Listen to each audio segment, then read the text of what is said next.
diversas são as pacientes que eu opero e tenho a honra de engravidar. E essas pacientes não têm qualquer queixa de aparecer alguma definição que torne o abdômen estigmatizado. Então, doutor, eu quero fazer uma lipoaspiração, mas só quero fazer depois da gestação, porque na gravidez eu tenho medo que isso apareça. Tira isso da cabeça. E tem muito cirurgião plástico que incute isso na cabeça do paciente simplesmente por não entender a técnica. Eu prefiro fugir de estudar, prefiro fugir de aprender, prefiro fugir de ir para uma inovação, porque sempre fiz de uma forma e sempre deu certo. Exatamente. E aí você termina criando conceitos completamente errados na cabeça do paciente, e isso leva a uma grande dificuldade do paciente entender que existe uma evolução de qualquer procedimento. E eu perguntei isso, eu disse, se eu engravidar no futuro, eu perco? Você falou que não tem nada, não tem nenhuma conexão com isso. Nenhuma conexão. E a barriga ficou enxutinha, ficou bonitinha. Luiz Antônio já está com 2 anos e 10 meses. A barriga voltou pro lugar, assim... Continua com o mesmo desenho que você fez, sem nenhuma deformação, nem nada do tipo, até porque eu mantive um hábito de vida muito saudável. Isso. Antes, durante e após a gravidez, também acho que com 10 dias de parida eu já estava meio que fazendo exercícios, né? Até na sala de casa mesmo. Mas um ponto que eu lembro também da sua preocupação quando fez a lipo foi a respeito da flacidez. Você falou que tem uma tecnologia, uma técnica que ao mesmo tempo que se tira a gordura, trata-se da pele para que ela não fique solta e não fique flácida, dando um aspecto desagradável no pós-cirúrgico. Isso. Não tem isso também? O Vaser. Não é isso? A gente usa o ultrassom para quebrar gordura. Quando você falou da técnica clássica, aquele abdômen que você viu, abdômen com bastante irregularidade, a técnica clássica, ela é linda e maravilhosa. Ela é a base da lipoaspiração, começou no Brasil mais ou menos de 80 a 83, em que você usava a cânula como uma forma de quebrar gordura. O objetivo da lipoaspiração é quebrar gordura através de uma cânula ligada a uma mangueira, ligada a um aspirador. Essa gordura era aspirada. Quem é que quebrava essa gordura na técnica clássica? Única e exclusivamente a força mecânica do cirurgião. Então, é uma lipoaspiração assistida por força.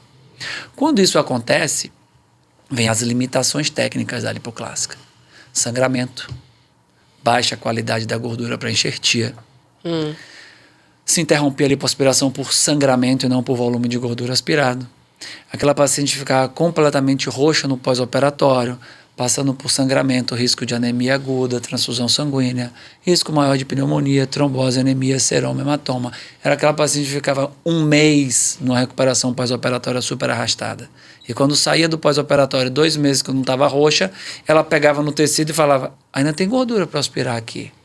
Claro, você não interrompeu por volume de gordura aspirado, você interrompeu por sangramento. Por sofrimento no seu corpo. E a irregularidade, a lipoaspiração ela é feita em profundidades. Existem estruturas de tecido no meio de gordura. Então, você teoricamente tem camadas de gordura. Quando a única forma de quebrar gordura já era a força mecânica e tecnicamente o indivíduo ele poderia se equivocar no momento intraoperatório por excesso de força mecânica, ele perde as profundidades de lipoaspiração. Então, termina lipoaspirando muito superficial em uma área, mais profunda em outra, muito superficial em uma área, mais profunda em outra. E aí surgem as irregularidades. Então, toda vez que você via aquele abdômen com irregularidade, durante um tempo, você achava que toda a lipoaspiração ficava assim. Então, como é que eu tiro isso em consulta? Com certeza você precisa de meio olho para ver um abdômen com irregularidade. Mas naquele dia na praia que você viu esse abdômen e fez você ter o raciocínio de toda a barriga de lipoaspiração eu vejo na praia, todo dia, nesse momento em que você viu essa paciente, com certeza passou umas 15, 20 pacientes por você lipoaspirada. E você não tem a mínima noção do que foi feito. Por quê? É simplesmente o procedimento mais realizado no mundo da cirurgia plástica na parte voltada da estética, associada à prótese de mama. Se a lipoaspiração fosse para estigmatizar todo paciente que fizesse, essa técnica já tinha acabado há muito tempo. Então, o que é que mudou? O mudou é que, se a lipoaspiração é uma cirurgia para quebrar gordura, se eu tivesse uma técnica, uma tecnologia para quebrar gordura, você mudaria a história da lipoaspiração. Então, foi isso que aconteceu há cerca de 15 anos. Isso não é novidade nenhuma no mundo. Infelizmente, no Brasil, as coisas demoram um pouco mais para chegar, mesmo no contorno corporal, que nós, teoricamente, o Brasil, durante muito tempo, foi pioneiro em contorno corporal. A gente perdeu um pouco essa capacidade de primeiro lugar, principalmente para os países da América Central. Porque os cirurgiões vinham para cá, aprendiam, e desenvolviam técnica com tecnologia. O que mudou a história da lipoaspiração é que hoje, antes de aspirar a gordura, você usa uma tecnologia que quebra a gordura. Então, através de onda de ultrassom, essa onda de ultrassom vibra com uma frequência que é a frequência que quebra a membrana da célula de gordura. E essa frequência não consegue romper um vaso. Então você transforma a gordura em manteiga sem ruptura vascular. Depois disso, você pega uma cânula clássica, você não precisa romper para aspirar. Você aspira o que está rompido. Então ele consegue lipoaspirar até 60% mais de gordura, com 7 a 8 vezes menos sangramento.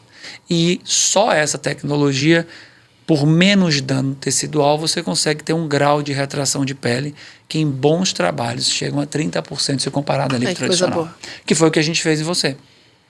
Hoje a gente ainda pode associar outra tecnologia exclusiva de retração de pele no final da cirurgia para aumentar ainda mais esse grau de retração.